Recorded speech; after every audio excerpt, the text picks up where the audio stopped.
वाल्मिक कराड बरोबर आपले कोणतेही आर्थिक हितसंबंध नाहीत, सगळे आरोप खोटे आहेत, असं म्हणणाऱ्या धनंजय मुंडे यांनी अखेर कबुली दिलेली आहे. ती वेगळ्या शब्दामध्ये दिलेली.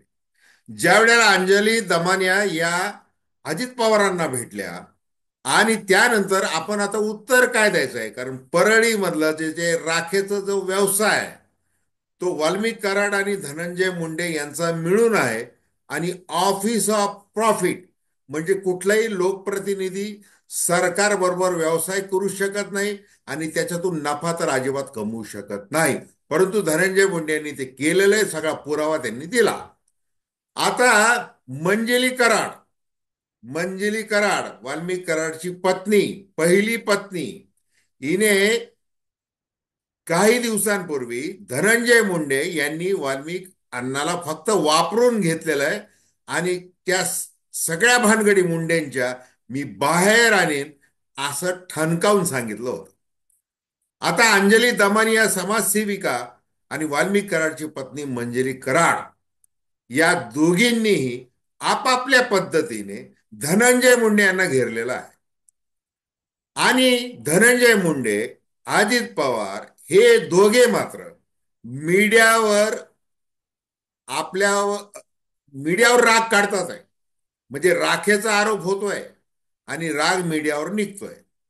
एकूण धनंजय मुंडे यांचा राजीनामा आपण घेतला पाहिजे असा दबाव जरी फडणवीस गोटाकडून टाकला जात आहे आणि फडणवीस गोटावर संघाचा दबाव वाढतोय हे लक्षात घ्या. या एकूणच प्रश्नासंबंधी या क्षणी जे राजकारण चालू आहे, राखेचं जे राजकारण चालू आहे, त्याच्यामध्ये राख नेमकी कुणाची होणार या संबंधी आपण अतिशय थोडक्यामध्ये चर्चा करणार आहोत. नमस्कार, जय महाराष्ट्र. मी डॉक्टर अनिल फळे. माझी आपल्याला विनंती की चॅनल सबस्क्राईब करावं, सबस्क्राईबचं बटन दाबावं आणि आपली प्रतिक्रिया बिनधास्तपणे नोंदवावी.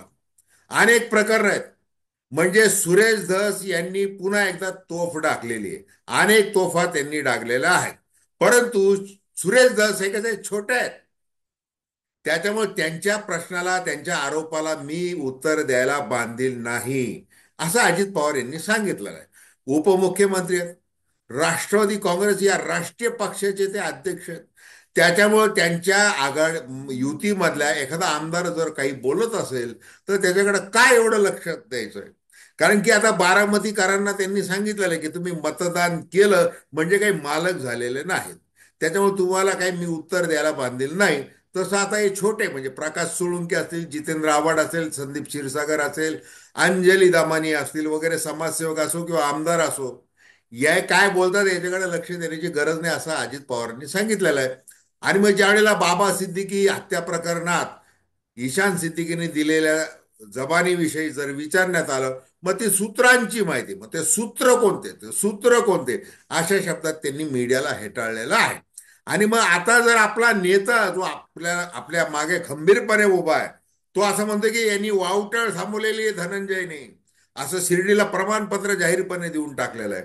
मग धनंजय मुंडे तरी मीडियाला म्हणजे टोचायला का कमी करतील की आता चौथा स्तंभाचा रुजवा हळूहळू कमी होताना दिसत आहे, हा एक त्यांनी आज डायलॉग मारलेला आहे. आता जर तुम्ही काहीच बोलायला तयार नाही, तुम्ही म्हणतात आरोप सिद्ध होऊ द्या आणि मग राजीनामा देतो आणि मला राजकारणातून समाजकारणातून उठवण्याचा काही लोकांनी विडा उचललेला आहे, मला टार्गेट केलं जात आहे, असं त्यांनी नाव न घेता शरद पवारांवर शरसंधान करण्याचा प्रयत्न केलेला आहे.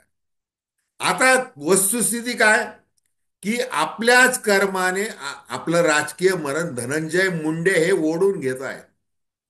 आणि धनंजय मुंडे यांचे किती अपराध आपण पचवलेले आहेत आणि परत गुंडगिरी किती वाढलेली आहे शरद पवारांनी सांगितलेलं आहे. आता शरद पवारांच्या ट्रॅपमध्ये धनंजय मुंडे अडकलेले आहे. आता जरी अजित पवार हे सर्वात आधी या प्रकरणामध्ये अमित शहाशी चर्चा करून आलेले आहेत दिल्लीला. खास त्यांनी कारण वेगळं सांगितलं, शेतकऱ्यांचे प्रश्न, सहकार खातं वगैरे असं कारण सांगितलं होतं. चर्चा त्यांनी ती केलेली आहे. आणि बहुतेक म्हणजे अशी चर्चा आहे की वाल्मिक कराड हा हत्येमध्ये गुंतेल किंवा न गुंतेल. धनंजय मुंडे हे आर्थिक घोटाळ्यामध्ये, आर्थिक भागीदारीमध्ये गुंततील किंवा न गुंततील, मग राजीनामा द्यायचा कशाला? आत्ताच सगळं प्रश्नचिन्ह आहे. आणि पोलीस तपासात काय निष्पन्न होईल? बरं, पोलीस कोणाचे? आपले. सीआयडी कोणाची? आपलीच. जसं काल आपण या व्हिडिओमध्ये चर्चा केलेली या चॅनलवर, की एसआयटी बदलावी लागली, सीआयडीचे अधिकारी बदलावे लागले. त्याच्यामुळे नवीन जे आहेत, आता त्यांना काय धनंजय मुंडेंची भीती नाही का?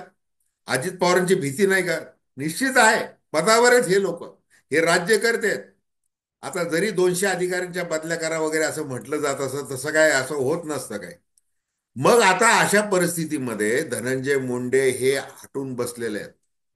आता ते उत्तरं द्यायला लागलेले आहेत. मध्ये मध्ये पहिले काही दिवस ते गायब व्हायचे मधूनच. आता समोर यायला लागलेले मीडियाचे. मग आता ते भावनिक व्हायला लागलेले आहेत.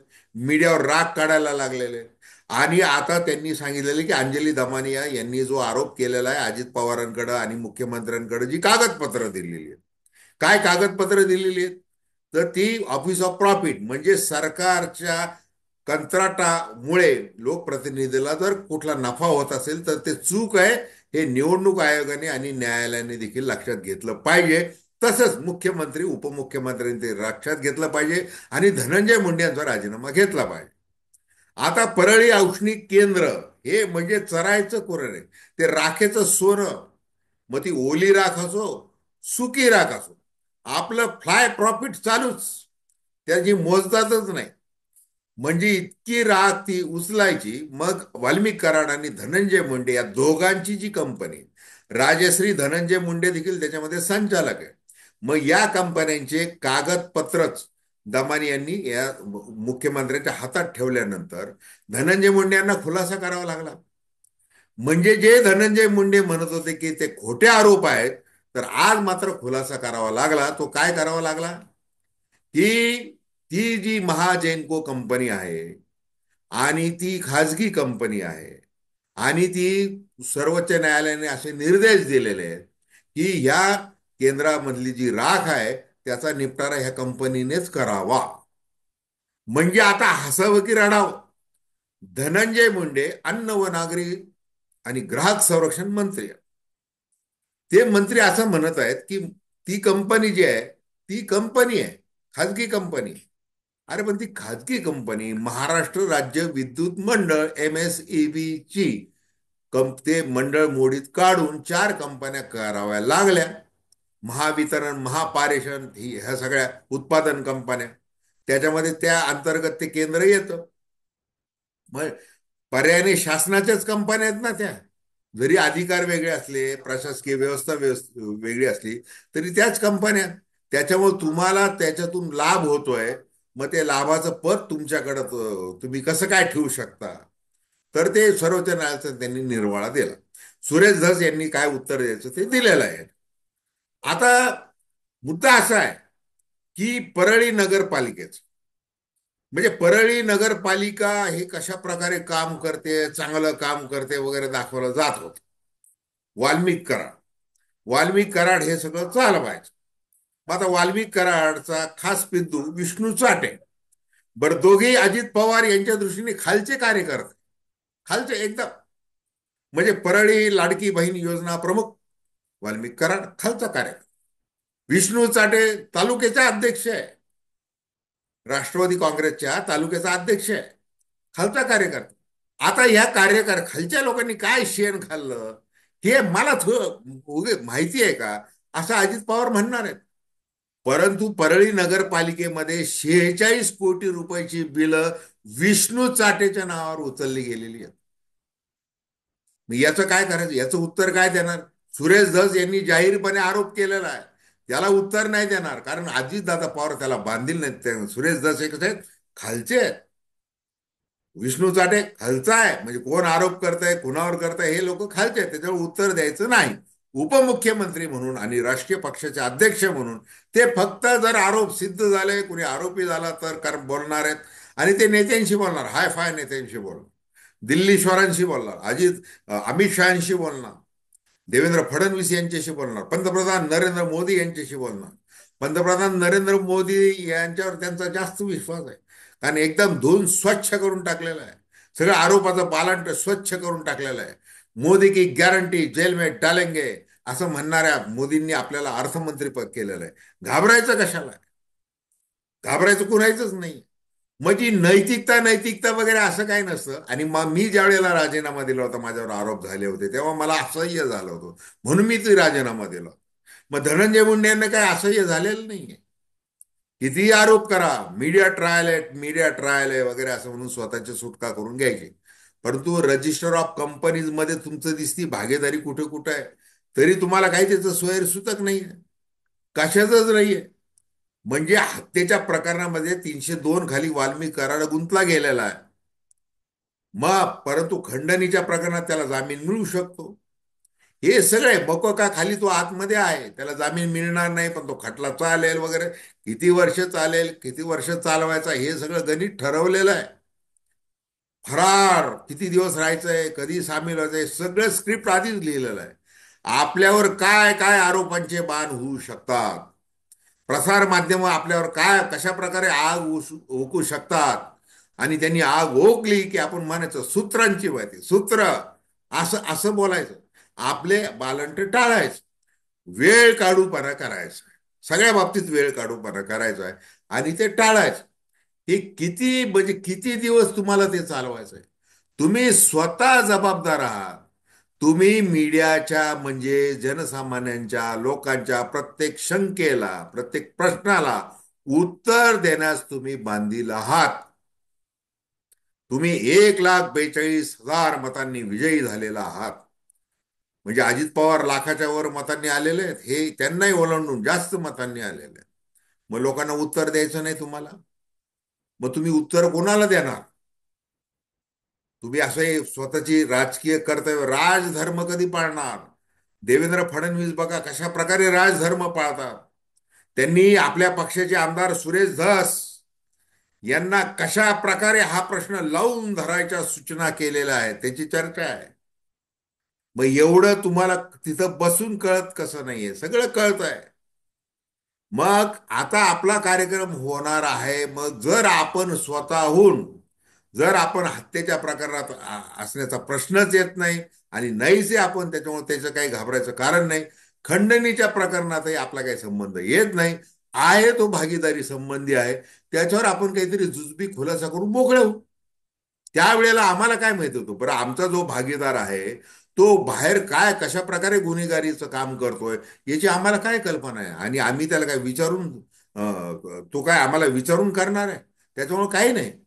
म्हणजे बघा, धनंजय मुंडे यांचा स्पर्धक म्हणून वाल्मिक अण्णा कराडचं नाव, म्हणजे त्याचं नाव घेतलं जायला लागलं होतं. तो निवडणुकीला उभा राहू शकतो, त्याची एवढी ताकद आहे. प्रशासन हातात आहे, पोलीस हातात आहेत, पाहिजे तेवढा पैसा दावणीला आहे वाटायसाठी. तो निवडून येऊ शकतो याची भीती धनंजय मुंडेंनाच एकेकाळ वाटली होती की काय, असं देखील बोललं जातं. मग आता वाल्मिकी कराडला बाहेर काढायचं की नाही, काय करायचंय, हे सगळं घोळाघोळ चालू आहे.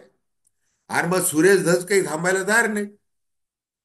मग सुरेश धस यांनी तो निशिगंधा खोळे आणि वाल्मिक कराड, मग निशिगंधा खोळे म्हणजे तिचा ती पोलीस अधिकारी, या दोघांच्या ते कॉल रेकॉर्डिंग जे फिरतंय सध्या, व्हायरल झालेलं आहे, ते 15 दिवसांनी बघा काय होतं, असं सुरेश धस यांनी प्रश्न विचारलेला आहे. म्हणजे त्यांच्याकडे काहीतरी ठोस माहिती आहे. सौरभ भोंडवे प्रकरण, म्हणजे पाठवत्याचं ते प्रकरण, म्हणजे तिथं ते तक्रार घ्यायला तयार नव्हते. सुरेश धस यांनी मध्यस्थी केली, त्यांना भाग पाडलं. बरं, ही आधीचीच गोष्ट आहे. म्हणजे हे काही गेल्या काही महिना, म्हणजे संतोष देशमुख यांच्या हत्या होण्याच्या आधीपासून जे जे काही गुन्हे घडत होते, ज्या ज्या पद्धतीचा भ्रष्टाचार घडत होता, हे सुरेश धस कुंडली लिहिण्यातच दंगा असावा. आणि राजकीय लोक म्हणजे सुरेश धस असो, धनंजय मुंडे असो, प्रकाश सोळुंके असो, संदीप क्षीरसागर असो, जितेंद्र आव्हाड असो, हे कुणीही धुतल्या तांदळाचं नसतं. आणि ते तसं कधी दावाही करत, एकमेकांवर आरोप करतात, कपडे फाडतात. आणि त्याच्यातून जर काही चांगलं होत असेल तर ते का नकोय लोकांना? लोकांना ते पाहिजे. लोकांना हे माहिती आहे की सगळेजण सारखे आहेत. परंतु जो आता जो पकडा गया वो चोर, त्याप्रमाणे धनंजय मुंडे आता हे पकडले गेलेले आहे, त्यांना घेरलं गेलेलं आहे. म्हणजे कृषी महोत्सव भरवला, त्यांनी पोस्ट टाकल्या धनंजय मुंडेंनी की कसा प्रकारे दर्जेदार कलात्मक सृजनशील असा महोत्सव झाला.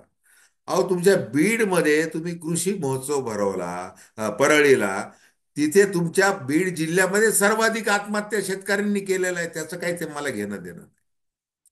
मग आता ते खूप मोठी यादी आहे, ही यादी चालतच राहणार आहे. शेवटी प्रश्न असा आहे की वाल्मिक कराड हा काही बोलू नये आपल्याबद्दल, याची काळजी घ्यायची आहे. दुसरीकडे कागदी बाण जर असे कोणी पुराव्याचे सोडले तर त्याला काही दाद द्यायची नाहीये, असं धनंजय मुंडे यांच्या एकूण देहबोलीतून दिसतंय. आणि त्यांना अजित पवार हे किती काळ आशीर्वाद देऊ शकतात, मंत्रिमंडळात ठेवू शकतात, हेच आता बघायचं. तर धन्यवाद. हा व्हिडिओ आपल्याला आवडला असल्यास अवश्य शेअर करा, सबस्क्राईब करा आणि आपल्या प्रतिक्रिया बिनधास्तपणे नोंदवा. धन्यवाद.